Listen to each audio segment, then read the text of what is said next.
미친 듯이 치솟던 원달러 환율이 잠시 주춤하며 안정을 찾은 듯 보이지만 이는 폭풍이 몰아치기 직전의 고요함일 뿐 경제가 회복되었다는 신호는 결코 아닙니다. 사람들은 정부가 환율 방어에 성공했다고 안도하지만 사실 이 평화는 우리의 소중한 노후 자금인 국민연금을 환율 방어의 총알로 사용하여 억지로 만들어낸 위태로운 결과물입니다. 만약 최후의 보루인 국민연금이라는 총알마저 바닥나는 순간 우리는 단 한 번도 경험해보지 못한 대한민국 초유의 중앙은행 뱅크런 사태를 목격하게 될지도 모릅니다. 도대체 왜 국민의 미래를 책임져야 할 국민연금이 환율 전쟁의 최전선으로 내몰리게 되었는지, 그리고 이 방어선이 무너질 경우 우리에게 닥칠 끔찍한 시나리오를 낱낱이 파헤쳐 보겠습니다. 현재 국민연금의 해외 투자 규모는 약 798조 원에 달하며 이는 대한민국 1년 예산을 훨씬 뛰어넘는 막대한 금액으로 외환 시장에서 엄청난 영향력을 가진 공룡과도 같습니다. 국민연금이 해외 투자를 위해 달러를 시장에서 직접 매수하면 환율이 상승하기 때문에 이를 방지하기 위해 한국은행과 외환 스와프를 체결하여 시장 충격을 최소화하려는 전략을 씁니다. 스와프란 국민연금이 보유한 원화를 한국은행에 맡기고 대신 한국은행이 보유한 달러를 빌려와 투자하는 방식으로 시장에서 달러를 직접 사지 않아 환율 상승 압력을 줄입니다. 이것은 마치 친구에게 김밥을 담보로 맡기고 샌드위치를 빌려온 뒤 나중에 다시 돌려주기로 약속하는 물물 교환과 같아서 시장에 직접적인 파장을 주지 않는 영리한 방법입니다. 현재 이 스와프 한도는 500억 달러, 우리 돈으로 약 70조 원 규모에 달하며 이는 명동 환전소의 달러를 사려는 줄을 없애는 것과 같은 효과를 냅니다. 스와프와 더불어 국민연금은 환율 변동 위험을 회피하기 위해 미리 환율을 고정하는 전략적 환해지 비율을 상향 조정하여 외환 시장의 달러 공급 효과를 일으킵니다. 환해지란 미래의 환율 변동으로 발생할 손실을 막기 위해 현재 시점의 환율로 미리 계약을 체결하여 불확실성을 제거하는 일종의 보험과 같은 금융 기법입니다. 예를 들어 3개월 뒤 미국 여행을 갈 때 환율 상승이 걱정되어 여행사와 현재 환율로 미리 환전 계약을 맺는 것과 비슷하며 이는 나중에 환율이 올랐을 때 이득을 보게 합니다. 실제로 지난 12월 국민연금이 환해지를 시작한 것으로 추정되는 시점에 시장에 달러 매도 물량이 나오면서 1460원대였던 환율이 순식간에 20원 가까이 급락하기도 했습니다. 하지만 이러한 국민연금의 전략적 환해지는 해외 자산의 최대 10%, 약 79조 원까지만 허용된다는 명확한 한계가 있어 무한정 사용할 수 있는 카드가 아닙니다. 79조 원이 커 보이지만 거대한 산불처럼 타오르는 시장의 구조적인 달러 수요를 막기에는 고작 소화기 몇 개로 불을 끄려는 시도에 불과할 수 있습니다. 더욱 심각한 문제는 외환 시장의 투기 세력들이 국민연금이 환율 1470원에서 1480원대에 도달하면 기계적으로 환해지를 시작한다는 패턴을 이미 꿰뚫고 있다는 점입니다. 이것은 포커게임에서 상대방에게 내 패를 다 보여주고 나는 이 상황이 오면 무조건 올인할 거야 라고 미리 전략을 공개한 채 게임을 하는 것과 다를 바 없는 위험한 상황입니다. 투기 세력들은 환율을 그 수준까지 의도적으로 끌어올린 뒤 국민연금이 달러를 풀기 시작하면 그때를 노려 같이 달러를 팔아 차익을 챙기는 역이용 전략을 펼칩니다. 이창용 한국은행 총재조차 국민연금의 환해지 및 중단 시점이 시장 참여자들에게 너무 투명하게 알려져 있어 정책의 효과가 반감되고 있음을 우려 섞인 목소리로 인정했습니다. 축구 경기에서 우리 팀의 작전을 상대방에게 미리 알려주고 경기를 뛰는 것과 같아서 국민연금이라는 강력한 방어수단이 오히려 시장의 먹잇감이 되어버려 이길 수가 없는 구조입니다. 만약 국민연금의 방어선마저 뚫리게 된다면 환율은 심리적 저지선인 1,500원을 순식간에 돌파하며 걷잡을 수 없는 폭등세로 이어질 것입니다. 이 순간 국민연금이 환율 방어를 위해 준비했던 79조 원이라는 거대한 물량은 모두 소진되어 화재 현장의 소화기물이 완전히 동난 것과 같은 절망적인 상황이 됩니다. 더 이상 사용할 수 있는 방어 수단이 없다는 충격적인 소식은 블룸버그나 로이터 같은 글로벌 유력 금융통신사를 통해 전 세계 투자자들에게 타전됩니다. 전 세계 주요 경제지 일면에는 한국의 최후 환율 방어선 붕괴라는 자극적인 헤드라인이 대서특필되며 이는 한국 경제에 대한 사망 선고와도 같이 받아들여집니다. 1,500원 선이 무너지는 것은 마치 거대한 댐에 생긴 작은 균열이 걷잡을 수 없이 커져 결국 댐 전체가 붕괴되어 물바다가 되는 재앙의 시작과 같습니다. 두 번째 단계로 외국인 투자자들의 공포 심리가 극에 달하며 한국 자산을 무차별적으로 팔아치우는 패닉셀 현상이 본격화됩니다. 외국인들은 한국 정부가 더 이상 환율을 통제할 능력을 상실했고 사실상 방어를 포기했다고 판단하여 침몰하는 배에서 탈출하듯 한국 시장을 떠나려 할 것입니다. 이것은 마치 항해 중인 배 밑바닥에 구멍이 뚫려 물이 차오르는 것을 발견한 승객들이 서로 먼저 살겠다고 구명보트로 달려가는 아수라장과 똑같습니다. 외국인들은 삼성전자, SK하이닉스, 현대차와 같은 한국을 대표하는 우량 대형주부터 시장에 던지기 시작하며 주식시장은 붉은색 하락 곡선으로 뒤덮입니다. 아파트 단지에 흉흉한 소문이 돌아 집주인들이 시세보다 헐값에라도 집을 팔려고 앞다투어 내놓는 것처럼 주식시장에는 팔자 주문만 폭주하게 됩니다. 주식을 팔아챙긴 막대한 원화 자금은 곧바로 달러로 환전되어 해외로 빠져나가는데 이 과정에서 외환시장에는 감당하기 힘든 달러 매수 주문이 쏟아집니다. 명동환전소마다 달러를 구하려는 사람들이 장사진을 치고 제발 달러 좀 바꿔주세요라고 아우성치는 혼란스러운 풍경이 금융권 전체에서 벌어집니다. 하루에 수십억 달러, 우리 돈으로 수조 원에 달하는 자금이 썰물처럼 빠져나가며 한국의 외환 고가는 급속도로 비어가기 시작합니다. 세 번째 단계로 한국은행은 더 이상 물러설 곳이 없는 상황에서 국가의 운명을 건 최후의 선택을 강요받는 딜레마에 빠지게 됩니다. 첫 번째 선택지는 아껴두었던 국가 비상금인 외환 보유액을 시장에 직접 풀어서 달러를 공급해 억지로라도 환율을 끌어내리는 방법입니다. 하지만 외환 보유액이 줄어드는 수치는 전 세계에 실시간으로 공개되기 때문에 이는 오히려 한국의 지급 능력이 약화되고 있다는 약점을 노출하는 꼴이 됩니다. 마치 집주인이 빚쟁이들 앞에서 떨리는 손으로 금고를 열어 얼마 남지 않은 비상금을 꺼내 보이는 것과 같아서 이를 본 이웃들은 집주인의 파산을 확신하게 됩니다. 두 번째 선택지는 외환 보유액을 아끼기 위해 개입을 포기하는 것인데 이 경우 환율은 1,600원, 1,700원을 넘어 통제 불능의 상태로 치솟게 됩니다. 이는 거대한 산불이 도시를 집어삼키고 있는데도 소방차를 보내지 않고 그냥 타버리도록 내버려 두는 것과 같은 무책임한 방임입니다. 결국 한국은행은 울며 겨자 먹기로 외환 보유액을 투입할 수밖에 없으며 며칠 만에 수백억 달러가 허공으로 사라지는 뼈아픈 출혈을 감수해야 합니다. 네 번째 재앙은 외국인 자본 이탈에 이어 대한민국 기업과 국민들마저 등을 돌리는 국내 자금 대이탈이 가속화되는 단계입니다. 마치 영화관에 화재 경보가 울리면 처음엔 몇 명만 눈치를 보다 결국 관객 전원이 비상구로 쇄도해 아수라장이 되는 것과 같습니다. 기업들은 지금이 아니면 수입 대금을 결제할 달러를 영영 구하지 못할 것이라는 공포에 질려 앞다투어 달러 사재기에 나섭니다. 삼성, 현대, LG 같은 글로벌 대기업들조차 원자재 값을 치르기 위해 현금을 총동원해 달러 확보 전쟁에 뛰어들며 환율 상승을 부채질합니다. 개인들은 이러다 진짜 제2의 IMF가 오는 것 아니냐는 불안감에 떨며 은행으로 달려가 소중한 원화 예금을 달러로 바꿉니다.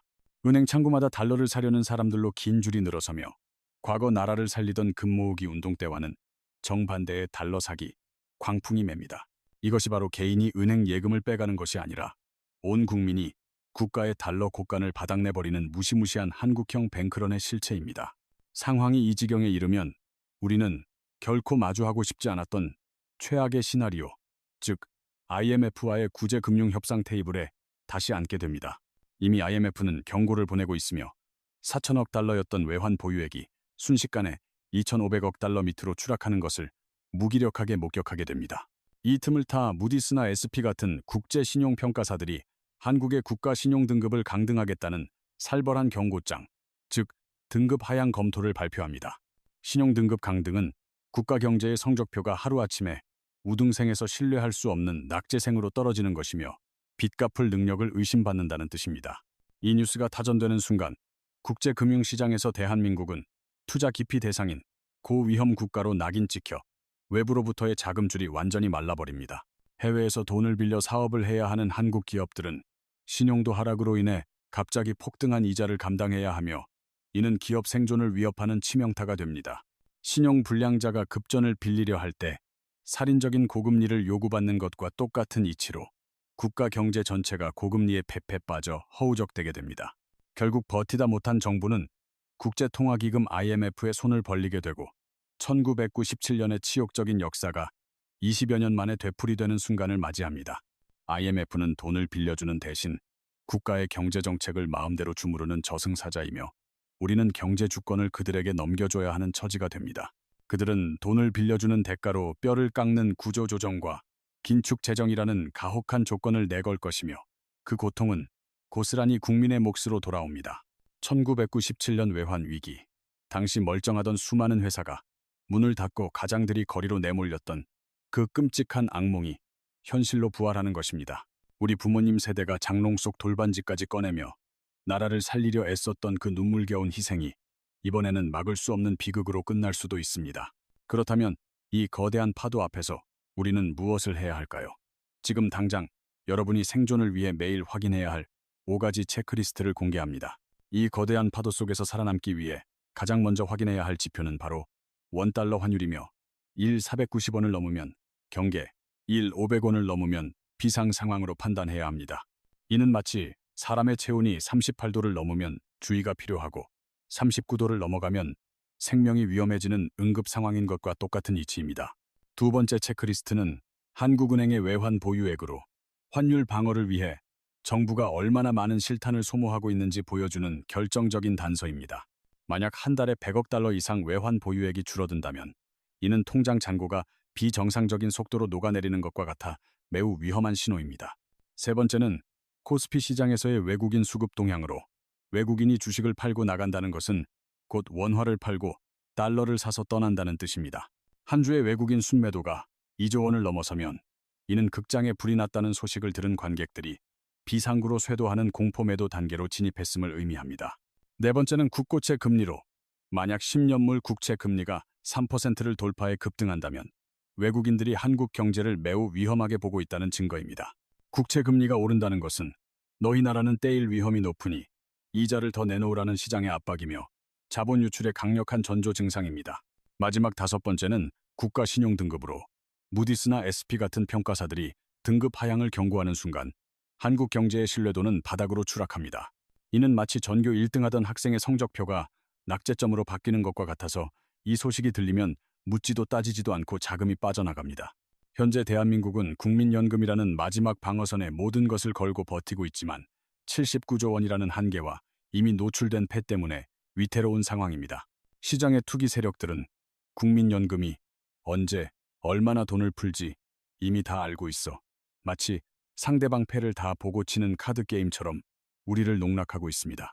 정부가 외환제도 완화나 해외 채권 발행 같은 대책을 검토하고 있지만 이는 댐에 뚫린 거대한 구멍을 얇은 테이프로 막으려는 임시 방편일 뿐입니다. 가장 확실한 근본 대책이 존재하지만 부작용 때문에 정부는 이를 쓰지 못하고 결국 국민연금 뒤에 숨어 시간을 벌고 있는 형국입니다. 국민연금 총알마저 다 떨어지면 결국 최후의 보루인 외환 보유액을 헐어야 하고 그 순간 한국은 국제금융시장에서 위험 국가로 공식 지정될 것입니다. 그때 시작되는 것은 개인이 은행에서 돈을 찾는 수준이 아니라 전 세계 투자자들이 한국이라는 국가에서 달러를 빼가는 국가적 뱅크런입니다. 배에 물이 차오르면 승객들이 탈출하듯 외국 자본이 썰물처럼 빠져나가며 환율은 우리가 상상조차 하지 못한 숫자로 폭등할 것입니다. 바로 지금이 여러분의 자산 포트폴리오를 점검하고 앞서 말씀드린 5가지 위기 신호를 매일 아침 체크해야 할 골든타임입니다. 한국 경제가 이 절체절명의 위기를 넘길 수 있을지는 앞으로 몇 달 안에 결정되겠지만 여러분 개인의 재무적 생존은 오늘 여러분의 선택에 달려 있습니다. 이제 시계를 조금 더 미래로 돌려 만약 이 위기가 현실화되어 우리가 환율 조작국으로 지정된다면 밥상 물가가 어떻게 폭발하는지 구체적인 미래를 보여드리겠습니다. 환율 조작국이라는 단어가 뉴스 헤드라인을 장식하는 순간 여러분이 매일 아침 가볍게 사 먹던 4,000원짜리 김밥은 순식간에 5,000원, 6,000원이라는 부담스러운 가격표로 둔갑할 것입니다. 회사 근처 식당에서 10,000원 한 장으로 해결하던 칼국수 한 그릇이 15,000원, 심지어 20,000원까지 치솟아 점심 메뉴를 고르는 것조차 공포스러운 일이 됩니다. 이것은 단순히 메뉴판의 숫자가 바뀌는 것이 아니라 내 월급은 그대로인데 밥값만 2배로 뛰는 이른바 런치플레이션의 지옥이 현실화되는 것입니다. 자녀를 해외로 유학 보낸 부모님들에게는 더욱 끔찍한 재앙이 닥치는데 환율 급등으로 인해 1년에 앉은 자리에서 학비와 생활비로 1,000만 원이 더 증발하게 됩니다. 설마 1,000만 원이나 더 들겠소? 라고 의심하시겠지만 이는 과장이 아니라 환율이 1,500원을 넘어 폭주할 때 환전 수수료와 물가 상승분을 합치면 실제로 벌어지는 명백한 수학적 현실입니다. 그렇다면 도대체 환율 조작국이 무엇이길래 김밥 가격부터 유학 자금까지 우리 삶을 송두리째 흔드는 것일까요? 이에 대한 정확한 이해가 없으면 뉴스를 봐도 까막눈이 될 수밖에 없습니다. 환율 조작국이란 세계 경제의 경찰을 자처하는 미국 재무부가 너희 나라가 수출을 늘리기 위해 환율을 인위적으로 조작하고 있다고 판단하여 불이익을 주는 일종의 경제 블랙리스트입니다. 미국은 이를 판단하기 위해 세 가지의 엄격한 기준을 정해두었는데, 첫 번째는 대미 무역 흑자가 150억 달러 이상인 경우로 미국 상대로 돈을 너무 많이 벌면 경고를 받습니다. 두 번째 기준은 경상수지 흑자가 그 나라 국내 총생산 GDP의 3%를 초과하는 경우로 나라 전체가 벌어들인 돈이 경제 규모에 비해 과도하게 많으면 의심을 받습니다. 마지막 세 번째 기준은 정부가 외환 시장에 개입하여 달러를 사들인 규모가 GDP의 2%를 넘고 그 기간이 1년 중 8개월 이상 지속되는 경우입니다. 이 세 가지 조건 중 하나도 해당되지 않아야 안전한데, 세 가지 모두에 걸리면 심층 분석 대상국, 즉 우리가 흔히 말하는 무시무시한 환율 조작국으로 지정됩니다. 만약 두 가지 조건에만 해당되면 관찰 대상국으로 분류되어 너희 행동이 수상하니까 내가 눈을 떼지 않고 지켜볼 거야 라는 미국의 엄중한 감시를 받게 됩니다. 충격적이게도 대한민국은 2024년 11월 기준으로 이미 이 세 가지 지뢰 중 두 가지를 밟아 다시금 관찰 대상국 명단에 이름을 올린 위태로운 상태입니다. 우리의 대미 무역 흑자는 500억 달러로 기준치인 150억 달러를 무려 3배 이상 초과했고, 경상수지 흑자 또한 GDP의 3.7%로 기준인 3%를 이미 넘어섰습니다.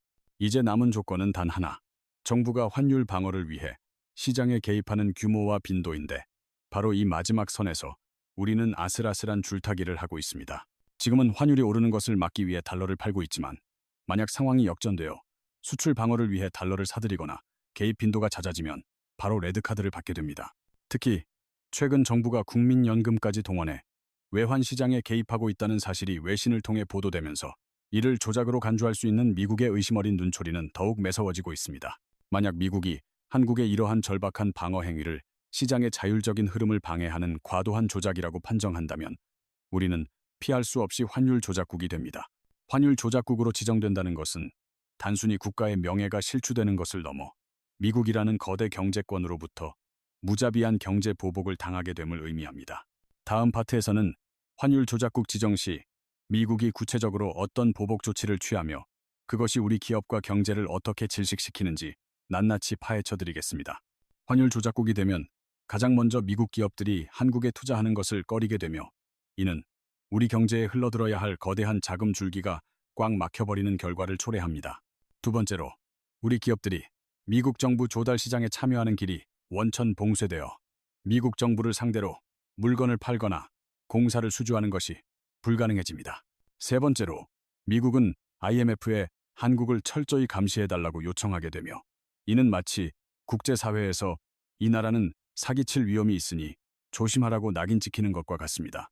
하지만 진짜 악몽은 우리가 환율 조작국으로 지정되어 손발이 묶인 상태에서 마지막 보루였던 국민연금의 환율 방어선마저 무너질 때 시작됩니다.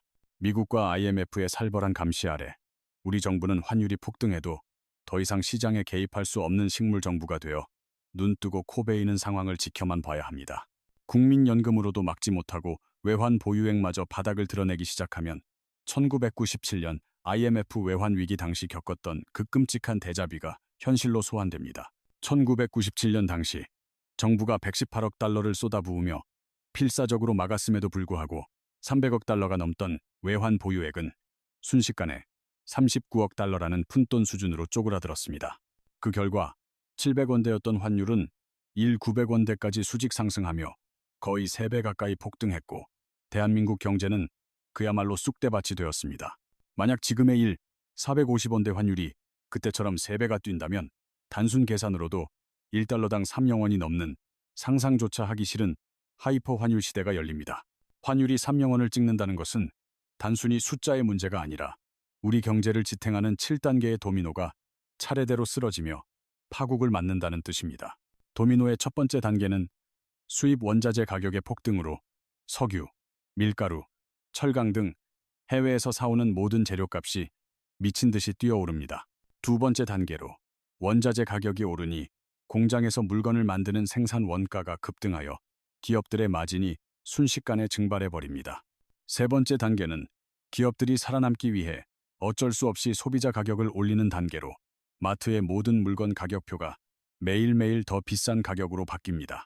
네 번째 단계로 월급은 그대로인데 물가만 오르니 우리가 실제로 쓸 수 있는 돈의 가치, 즉 실질소득이 곤두박질쳐 가난해지는 것을 체감하게 됩니다. 다섯 번째 단계는 주머니 사정이 나빠진 사람들이 지갑을 닫아버려 소비가 꽁꽁 얼어붙는 소비 절벽 현상이 발생합니다. 여섯 번째 단계로 물건이 팔리지 않으니 기업들의 매출과 이익이 급감하고 창고에는 팔리지 않은 재고만 산더미처럼 쌓여갑니다. 마지막 일곱 번째 단계는 결국 기업이 생존을 위해 구조조정을 단행하여 직원을 해고하고 공장 문을 닫는 대량 실업 사태가 터지는 것입니다. 이 7단계의 죽음의 고리는 한두 달 안에 연쇄적으로 그리고 동시다발적으로 터져 우리 삶을 벼랑 끝으로 내몰 것입니다. 실제로 2025년 11월을 가정한 시뮬레이션 데이터를 보면 환율이 고공행진할 때 김밥 가격은 3,500원에서 3,700원으로 5.7%나 올랐습니다. 서민의 대표 음식인 칼국수는 한 그릇에 9,300원대에서 단숨에 10,000원에 육박하는 가격으로 5% 가까이 뛰며 점심 한 끼 때우기도 무서운 세상이 됩니다.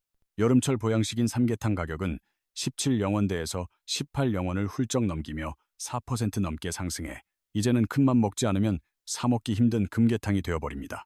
실제로 환율이 1,400원대 초반일 때 생활물가지수가 두 달 연속 2.5%나 올랐는데 만약 1,500원이라는 마지노선이 뚫리면 어떤 일이 벌어질지 상상조차 두렵습니다. 환율 1,500원 시대가 도래하면 우리 경제에는 세 가지의 거대한 재앙이 닥치는데 그 첫 번째는 바로 여러분의 가계부를 찢어버릴 생활비 폭탄입니다. 국책연구기관인 KDI 한국개발연구원의 분석에 따르면 환율이 1% 오를 때마다 소비자 물가는 0.1, 3%포인트씩 동반 상승한다는 우울한 공식이 있습니다. 환율이 지금보다 더 올라 500원을 돌파한다면 물가는 추가로 급등하게 되는데 겨우 0 몇 %라고 무시하다가는 큰 코 다치게 됩니다. 쌓인 가족이 한 달에 400만 원을 생활비로 쓴다고 가정했을 때 이 작은 수치가 실제 우리 통장에 미치는 파괴력을 계산해보면 소름이 돋습니다. 먼저 120만 원 정도 드는 식비는 수입 식자재 가격 상승으로 5%가 올라 앉은 자리에서 6만 원이 추가로 지출됩니다. 출퇴근 유류비가 포함된 교통비 40만 원은 국제 유가와 환율의 직격탄을 맞아 8%나 폭등하며 3만 2천 원이 더 빠져나갑니다. 전기세, 가스비 같은 공과금 30만 원도 에너지 수입 단가 상승으로 3%가 올라 9천 원을 더 내야 하는 상황이 옵니다. 외식비 50만 원은 식당들의 원가 부담 전가로 인해 4% 상승하여 2만 원을 더 지불해야 밥 한 끼를 먹을 수 있습니다. 샴푸, 휴지 같은 생필품 비용 60만 원 역시 4%가 오르며 2만 4천 원이 쥐도 새도 모르게 추가로 사라집니다. 이 모든 추가 비용을 합치면 한 달에만 약 14만 5천 원, 1년으로 따지면 무려 174만 원이라는 거금이 공중분해되는 것입니다. 이것은 환율이 1,500원에서 딱 멈춘다는 아주 긍정적인 가정하의 계산일 뿐 만약 환율이 더 오르면 여러분의 연봉 삭감 효과는 더욱 커질 것입니다. 두 번째 재앙은 우리 주변의 일자리가 소리 소문 없이 사라지는 고용 증발 사태입니다. 대기업과 달리 중소기업들은 환율 변동에 대비할 자금도 인력을 고용할 여력도 없어 환율 폭등을 온몸으로 얻어맞아야 합니다. 삼성이나 현대처럼 환해지를 할 시스템도 없고 늘어난 원가 부담을 가격에 반영해 소비자에게 넘길 힘도 없는 중소기업은 속수무책입니다. 결국 적자를 견디다 못한 중소기업들은 이 3개월을 버티다 폐업을 선택하거나 생존을 위해 직원을 자르는 구조조정 칼바람을 일으킬 것입니다. 수입업체들의 상황은 더 심각해서 환율이 20% 오르면 그동안 남기던 마진이 완전히 증발하여 물건을 팔수록 손해를 보는 기현상이 발생합니다. 나는 대기업 다니니까 안전해라고 생각하실 수 있지만 하청업체들이 줄도산하면 부품을 공급받지 못한 대기업 생산 라인도 결국 멈춰 설 수밖에 없습니다. 세 번째 재앙은 국가 신뢰도의 추락으로 이는 과거 1988년 환율 조작국 지정 당시 우리가 실제로 겪었던 악몽의 재현이 될 것입니다. 외국인 자본이 썰물처럼 빠져나가면 코스피는 바닥을 모르고 추락하며 여러분이 노후를 위해 모아둔 개인연금과 퇴직연금의 가치도 순식간에 반토막이 날 수 있습니다. 정부는 빠져나가는 자본을 잡기 위해 어쩔 수 없이 금리를 대폭 인상할 것이고 이는 영끌에서 집을 산 사람들에게 감당 불가능한 이자 폭탄으로 돌아오게 됩니다.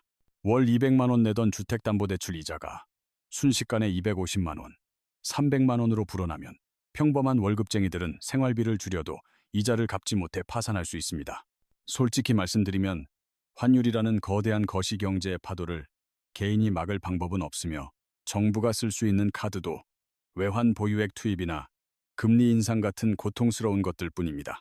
결국 국가는 국민연금을 헐거나 서민 경제를 희생시키는 선택을 할 수밖에 없으므로 이제부터는 정부만 믿고 기다릴 것이 아니라 각자가 도생의 길을 찾아야 합니다. 지금 당장 여러분이 실천해야 할 첫 번째 생존 전략은 가계부를 펼쳐들고 긴급 생활비를 재점검하는 것입니다. 식비, 기름값, 생필품 가격이 지금보다 최소 10% 이상 더 오른다고 가정하고 시뮬레이션을 돌려보세요. 그래야 내가 매달 얼마가 더 필요한지 정확히 알 수 있습니다. 계산된 금액을 바탕으로 최소 6개월 동안 수입이 끊겨도 버틸 수 있는 비상금을 지금부터라도 독하게 마음먹고 확보해 두셔야 합니다. 두 번째 전략은 변동금리 대출을 쓰고 계신 분들은 당장 은행으로 달려가 고정금리로 갈아타는 것을 심각하게 검토해야 합니다. 앞으로 금리가 더 오를 가능성이 매우 높기 때문에 지금 당장은 손해보는 것 같아도 장기적으로는 이자 비용을 고정해두는 것이 안전벨트를 매는 것입니다. 세 번째는 소득의 파이프라인을 다각화하는 것으로 회사가 어려워져 월급이 밀리거나 구조조정을 당하더라도 나를 지켜줄 제2의 월급 통장을 만드는 것입니다. 온라인 강의, 배달 부업, 블로그 수익 등 무엇이든 좋으니 회사라는 울타리 밖에서도 단돈 10만 원이라도 벌 수 있는 자생력을 키워놓으십시오. 네 번째는 자산 배분 전략을 수정하여 모든 재산을 원화로만 들고 있는 위험천만한 포트폴리오를 달러나 금 같은 안전자산으로 분산하는 것입니다. 다만 환율이 이미 너무 많이 오른 상태에서 무리하게 달러를 추격 매수하는 것은 위험하므로 전문가와 상의하여 자산의 20% 정도를 안전판으로 확보하는 것이 좋습니다. 환율 500원 시대는 먼 미래의 공포 영화가 아니라 당장 내일이라도 우리 뉴스 일면을 장식할 수 있는 코앞에 닥친 현실입니다. 정부가 국민연금이라는 마지막 방패로 막아내고 있지만 이 방패가 뚫리는 순간 준비되지 않은 사람들에게 닥칠 시련은 상상을 초월할 것입니다. 오늘 이 영상을 끄고 나서 딱 30분만 투자해 여러분의 가계부와 대출 통장 그리고 자산 현황을 냉정하게 점검해 보시기 바랍니다. 위기 앞에서 미리 대비하고 우산을 준비한 사람과 아무 생각 없이 비를 맞는 사람의 미래는 하늘과 땅 차이로 갈라질 것입니다. 여러분의 현명한 선택과 준비가 사랑하는 가족과 자신의 미래를 지키는 가장 강력한 무기가 될 것이라 확신합니다. 오늘 내용이 유익하셨다면 구독과 좋아요를 눌러주시고 다가오는 경제 위기에 대한 여러분의 생각과 대비책을 댓글로 함께 나눠주세요.